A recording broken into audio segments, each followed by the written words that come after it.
അധ്യായം 3 14 മുതൽ 39 വരെയുള്ള വാക്യങ്ങൾ. ലേവ്യരുടെ ജനസംഖ്യ.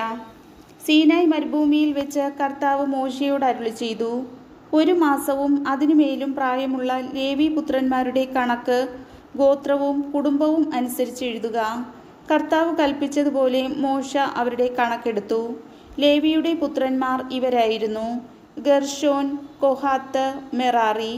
കുടുംബമനുസരിച്ച് ഗർശോന്റെ പുത്രന്മാരുടെ പേരുകൾ ലിബ്നി, ഷിമയി. കുടുംബമനുസരിച്ച് കൊഹാത്തിന്റെ പുത്രന്മാർ ഇവരാണ്: അമ്രാം, ഇസ്ഹാർ, ഹെബ്രോൻ, ഉസിയേൽ.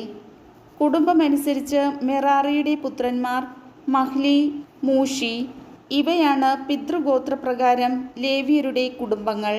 ലിബ്നിയരുടെയും ഷിമയിയരുടെയും കുടുംബങ്ങളുടെ ഉത്ഭവം ഗർശോനിൽ നിന്നാണ്. ഇവയാണ് ഗർശോന്യ കുടുംബങ്ങൾ. 1 മാസവും അതിൽ കൂടുതലും പ്രായമുള്ള പുരുഷന്മാർ 7500.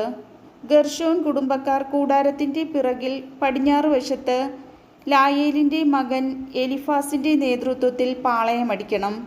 ഗർശോൻ കുടുംബക്കാർ സമാഗമ കൂടാരത്തിൽ പെട്ടകം, കൂടാരം, അതിൻ്റെ ആവരണം, വാതിലിൻ്റെ തിരശ്ശീല, കൂടാരത്തിനും ബലിപീഠത്തിനും ചുറ്റുമുള്ള അങ്കണത്തിൻ്റെ വിരികൾ, അങ്കണവാതിലിൻ്റെ യവനിക, അവയുടെ ചരടുകൾ എന്നിവയുമായി ബന്ധപ്പെട്ട സകല ജോലികളും ചെയ്യണം.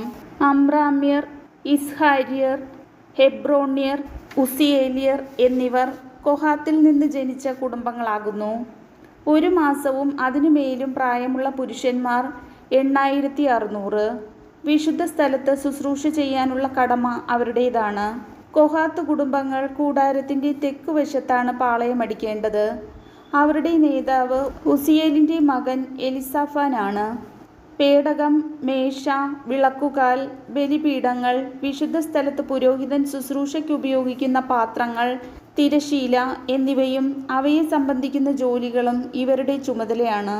പുരോഹിതനായ അഹറോന്റെ പുത്രൻ എലെയാസറിന് ലേവ്യരുടെ നേതാക്കളുടെ നേതൃത്വവും വിശുദ്ധ സ്ഥല വിചാരിപ്പുകാരുടെ മേൽനോട്ടവും ഉണ്ടായിരിക്കും. മഹ്ലി, മൂഷി എന്നീ കുടുംബങ്ങൾ മെറാറിയയിൽ നിന്നുണ്ടായി. ഇവയാണ് മെറാറി കുടുംബങ്ങൾ. ഇവയിൽ 1 മാസവും അതിനുമേലും പ്രായമുള്ള പുരുഷന്മാർ 6200. മെറാറി ഗോത്രത്തിൻ്റെ തലവൻ അബിഹയിലിൻ്റെ മകൻ സൂരിയേൽ ആയിരുന്നു. കൂടാരത്തിൻ്റെ വടക്ക് ഭാഗത്താണ് അവർ പാളയമടിക്കേണ്ടത്. മെറാറിയുടെ പുത്രന്മാർ കൂടാരത്തിൻ്റെ ചട്ടക്കൂട്, അഴികൾ, തൂണുകൾ, അവയുടെ പാദകുടങ്ങൾ, മറ്റുപകരണങ്ങൾ ഇവയുമായി ബന്ധപ്പെടുന്ന എല്ലാ ജോലികളും ചെയ്യണം. അങ്കണത്തിലെ തൂണുകൾ, അവയുടെ പാദകുടങ്ങൾ, കുറ്റികൾ, ചരടുകൾ ഇവയുടെ മേൽനോട്ടവും അവർ വഹിക്കണം. സമാഗമ കൂടാരത്തിനു മുമ്പിൽ കിഴക്ക് വശത്ത് പാളയമടിക്കേണ്ടത് മോശയും അഹ്റോനും അവൻ്റെ പുത്രന്മാരുമാണ്. വിശുദ്ധ സ്ഥലത്ത് ഇസ്രായേൽ ജനത്തിനു വേണ്ടി നിർവഹിക്കേണ്ട എല്ലാ ആരാധനയുടെയും ചുമതല അവർക്കാണ്. മറ്റാരെങ്കിലും അതിന് മുതിർന്നാൽ അവനെ വധിക്കണം. കർത്താവ് കൽപ്പിച്ചതനുസരിച്ച് മോശയും അഹ്റോനും കൂടി 1 മാസവും അതിന്മേലും പ്രായമുള്ള ലേവ്യരുടെ എണ്ണമെടുത്തപ്പോൾ സംഖ്യ 20000 ആയിരുന്നു. കർത്താവിൻ്റെ വചനം.